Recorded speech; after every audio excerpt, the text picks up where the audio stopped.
Hi everyone, I have a new story for you this week. It's Taro and the Bellybutton Snatcher. It's a story that kids usually like, so I hope you like it too. And this is how it goes. Once there was a boy named Taro. He lived with his grandma, and they had a good life together. Everything was great. His grandma thought he was such a wonderful boy. But at night, when it was time to go to bed, there was a problem. And this is what would happen. After dinner, his grandma would get him ready for bed.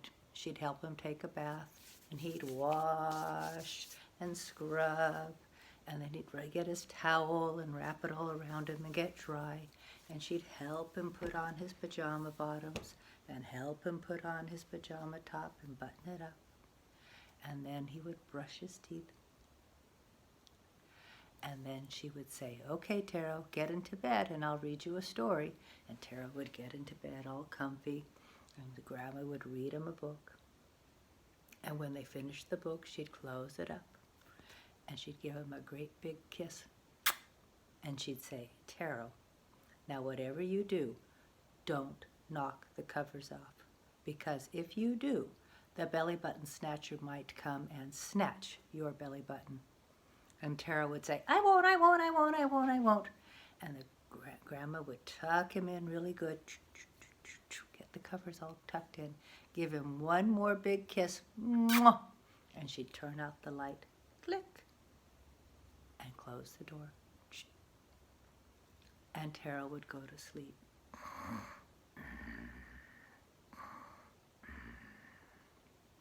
And while he was sleeping, he would toss and he'd turn and he'd wiggle and he'd squirm, and all the blankets would fall off Taro onto the floor. And if his grandma hadn't gone to bed yet, she would come in to check on him. And if she saw the blankets all on the floor, she pulled them up again, tucked them in tight, gave him another kiss, and closed the door. And Taro would sleep.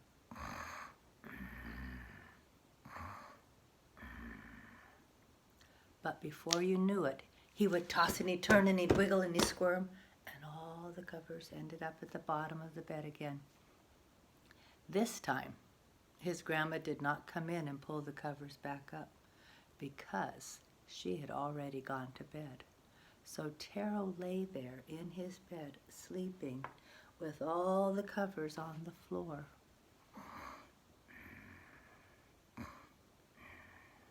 And just as his grandma said, the Bellybutton Snatcher came.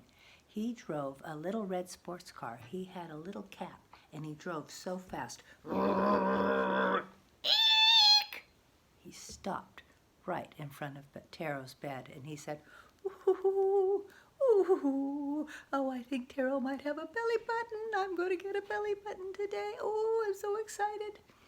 He climbed up Taro's bed just like this. When he got to the top, he crawled across the bed, and he looked. There was a belly button. Taro had a belly button. The Bellybutton Snatcher reached over just like this, and he snatched that belly button. It didn't hurt a bit. He was very good at that job. Then the Bellybutton Snatcher climbed back down the bed. He went over to his car. He opened the trunk. And inside the trunk was a great big sack full of belly buttons. And the Bellybutton Snatcher put Taro's belly button in there too. Boing! He shut the trunk. He got back into the car and started the engine. And he drove off. The door slammed. And Taro slept the whole night.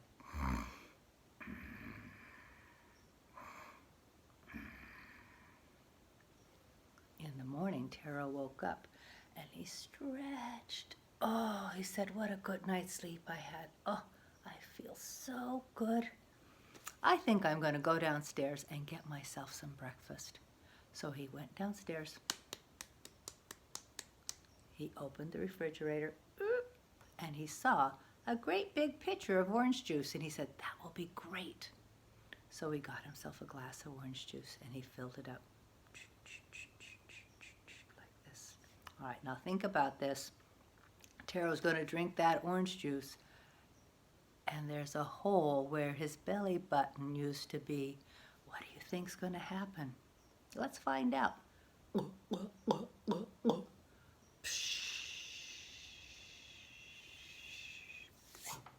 Oh my gosh, said Taro, what a mess. The orange juice went down his throat, down into his tummy, and out the hole where his belly button used to be, all over his pajamas, all over the floor, everywhere. What a mess. Oh, Taro said, oh no. Just what my grandma said was going to happen happened. The belly button snatcher took my belly button. Oh, I better get this mess cleaned up. So he got some towels and he cleaned up the kitchen as best he could. And then he looked at his wet pajamas and his sticky legs from all that orange juice, and he said, I better go take a bath. So he went back upstairs. He ran the bath water, and he jumped into the bathtub. Now you guys think, Taro's jumping into that big tub of water. There's a hole where his belly button used to be. What do you think's going to happen? You're right. Taro filled up with water. He was so full of water he couldn't even move. And just then his grandma came in and she took one look at him and she said, Taro, I told you this was going to happen. I told you if you didn't keep the covers on, the belly button snatcher might come. And he did. And she pulled him out of the bathtub and she wrung him out like he was a washcloth and she stuck him on the floor. And she said, Taro, what are you going to do about this? You need a belly button. What are you going to do? And Taro said, don't worry, Grandma. I've got a plan. I know what I'm going to do.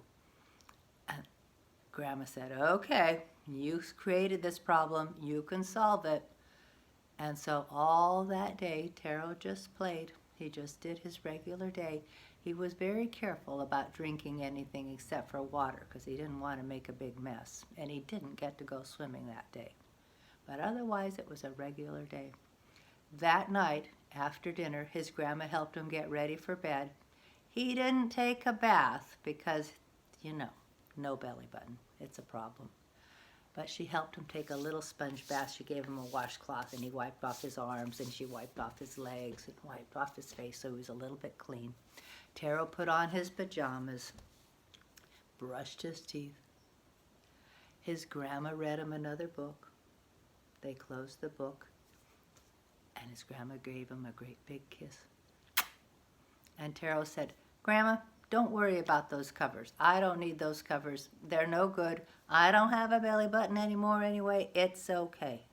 And his grandma said, yeah, I think you're right. Well, you can just skip having your covers tonight. So she gave him one more big kiss. She turned out the light and Taro went to sleep. Only he wasn't really sleeping. He was just pretending. He slept with one eye open. Just like this. You can try it. Shut one eye and keep the other one open. And he just lay there pretending he was asleep. Just as Taro hoped, the belly button snatcher came back. He stopped right in front of Taro's bed again. And he said, woo-hoo-hoo, maybe Taro has 2 belly buttons. Maybe I get another belly button today. Woo-hoo-hoo, I could hardly wait to find out. And he climbed up to the top of Taro's bed, and he was just leaning over to look to see if there was another belly button when Taro sat up. And he looked at that belly button snatcher, and he said, Belly button snatcher, you give me back my belly button. And the belly button snatcher said, oh, I like belly buttons so much. Please, please can I keep that belly button? And Taro said, no, give me back my belly button. It's my belly button. And the belly button snatcher said, oh, I do love belly buttons. I love them so much. Please, please. And Taro said, no, give it back. Give it back right now. And the belly button snatcher said, okay. So he climbed down off the bed. He opened the trunk and he looked at that great big sack of belly buttons. And he started digging around in that sack. And he pulled out a belly button that was this big. Taro took one look at that belly button. He said, "That's not my belly button. That belly button is way too big. It probably belonged to a dinosaur or a whale or a giant." And the belly button snatcher said, "Yeah, you're probably right." So he climbed back down and he put it back into the sack. Boing! And he started looking some more. And he dug and he dug and he dug and he dug and he dug. And the belly button snatcher pulled out an eensy weensy teensy little belly button, so tiny. And Taro looked at that and he said, "That's not my belly button. That belly button is way too little. That is so tiny it probably belonged to a mouse or a flea or maybe a fairy." And Taro looked at it and he said, "Yeah, I think you're right. That's not your belly button." So he climbed back down and he dropped it into the sack. Ping! And he started digging again. And he dug and he dug and he dug and he dug. And he pulled out a belly button. Taro took a look at it and he says, "Yeah, I think that's my belly button. Give it back. Give it back right now."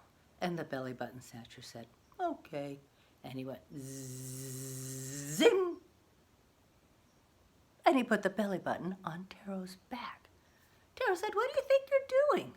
The belly button snatcher said, "Well, you did say, 'Give it back,' so I put it on your back." Taro said, No. It doesn't go there. Give me back my belly button. Put it back right where it belongs." And the belly button snatcher said, "Okay." So he got the belly button and he went zip. Taro said, I don't want a belly button on my forehead. No, that's not good." The belly button snatcher said, "Okay." Taro said, put it back where you know it belongs." And the belly button snatcher said, "Okay, I'll try." Zip. No, said Taro. "It doesn't go on my shoulder. One more time." The belly button snatcher said, "Okay. All right, everybody, you want to help? Everybody get your belly button. Here we go." Zip. Taro said, "Thank you. Thank you. That's where it goes. That's where my belly button should be. Thank you, belly button snatcher. That's exactly where I needed it." And the belly button snatcher said, "You're welcome." And he climbed down off the bed. He shut the trunk. He started the car. Brum, brum. And he drove off into the dark. And the door slammed. And Taro slept with the covers pulled all the way up to his chin. And that's the end of that story. So, if you look on Facebook, you'll see a list of activities to go with that story. I hope you enjoyed it. I had fun telling it, and I'll tell you another story next week. Bye-bye for now.